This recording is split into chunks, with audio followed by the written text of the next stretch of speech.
ഞാൻ ഒരു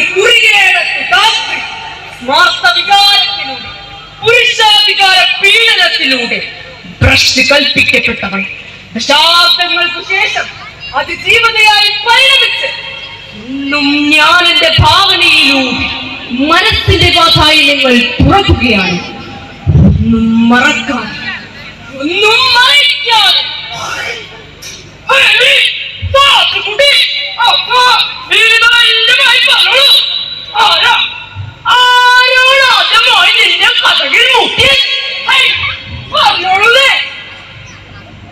എനിക്കറിയില്ല, പക്ഷേ ആ കഥക് ആർക്കോ വേണ്ടി തുറന്നിട്ടത് ഞാനെന്നത് മാത്രം എനിക്കറിയാം. എത്ര പേർ, ആരൊക്കെ, എവിടെ വെച്ച്, എങ്ങനെയൊക്കെയാണ് നിന്നെ പീഡിപ്പിച്ചത്? 65 പേരുണ്ടായിരുന്നു. ഇപ്പോൾ അവരുടെ പേര് പറയാൻ എനിക്ക് ഉറപ്പാ. അടയാളങ്ങളാവാനോ, അതായത് ഈ ചുപ്പയിട്ടവൻ, നൂലിട്ടവൻ, താടി വച്ചവൻ, ജനപ്രിയനായവൻ, അങ്ങനെ അങ്ങനെ മതി. ഞാനെല്ലാം പറയാം. ഒന്ന്, എനിക്ക് പെണ്ണായി ജന്മം നൽകിയവൻ. 2 പിച്ച വയ്ക്കാൻ പഠിപ്പിച്ചവൻ.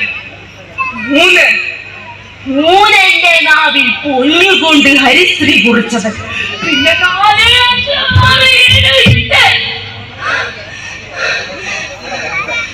64 എന്റെ തുണിയൊരുങ്ങി എനിക്ക് നേരെ ആക്ഷൻ പറഞ്ഞവൻ. 65 എന്റെ ഈ ചെറു വിരലിലടിഞ്ഞ ഈ ചുവന്ന കല്ല് വെച്ച് മോതിരം സമ്മാനിച്ച ഇത് സ്മാർത്ഥ വിധാനമല്ല, പടിയടച്ച് പിണ്ടം വയ്ക്കാൻ. ഇത് കോടതിയാണ്. നീതിയും ന്യായവും തെളിവുകളുടെ ആ തലനാരിലേക്ക് കീറി മുറിക്കുന്ന നീതിന്യായ കോടതി. എങ്കിൽ പറയൂ, ഇരുട്ടുമ്പോൾ വെളുക്കുന്ന കൊച്ചി പട്ടണത്തിലേക്ക്, ചുവന്ന ലൈറ്റിട്ട് വെളുത്ത ഇന്നവ കാറിലേക്ക് നിന്നെ തളിച്ചു കയറ്റിവിട്ടത് ആരാണ്? എനിക്കറിയില്ല.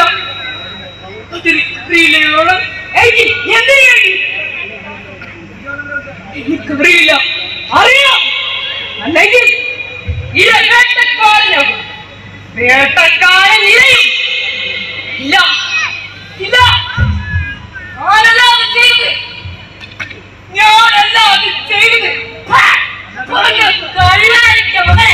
നീ തന്നെയാണത് ചെയ്തത്. ഇക്കാര്യത്തിൽ ഒരു പെണ്ണും കളവ് പറയുന്ന ഇന്ത്യൻ നീതിന്യായ കോടതി പറയുന്നത് പറയും. ഞാനൊരു പെൺകുട്ടിയുടെ അച്ഛനാ, ഒരമ്മയുടെ മകനാ, ഒരു പെങ്ങളുടെ പൊന്നേട്ടനാ.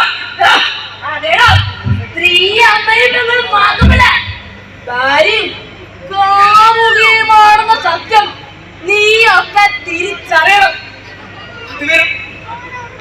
അത് വെറും ഭാവനയാണ് സാർ. മക്കളെ, ചൊല്ലുണ്ട്. വീഴാനും വീഴാനും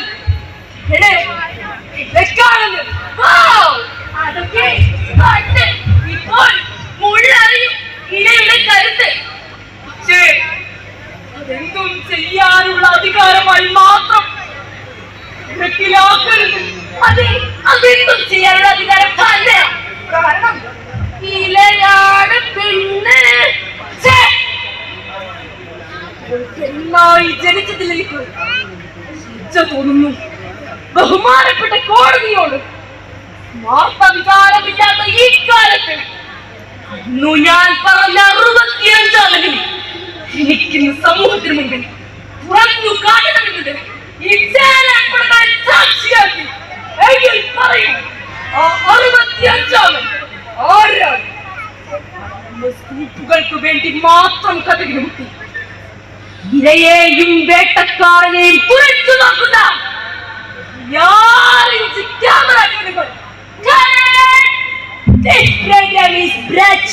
Muslim power is strong.